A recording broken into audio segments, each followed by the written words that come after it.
এবছর আইপিএলে অবশ্যই RCB royal Challengers Bangalore champion হবে। লাস্ট 5টা ম্যাচের যা পারফরম্যান্স করেছে ব্যাঙ্গালোর তা কাপ পাওয়ার যোগ্য। যদিও কেকেআর টপে আছে 1 নম্বরে, রাজস্থান রয়্যালস 2 নম্বরে এবং সানরাইজার্স হায়দ্রাবাদ 3 নম্বরে আছে। 4 নম্বরে ব্যাঙ্গালোর। এই কিং কোহলি যেখানে আছে সেখানে চ্যাম্পিয়ন হবে না, এটা কেউ বলতে পারে? এবছর আইপিএল উইন অবশ্যই কিং কোহলি হচ্ছে, 100% শিওর কিং কোহলি এবছর আইপিএলে চ্যাম্পিয়ন হচ্ছে।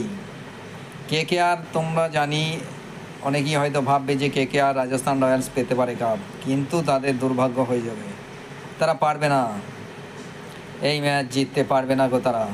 কিং কোহলির কাছে সবাই পরাস্ত হবে। তোমরা কমেন্ট করে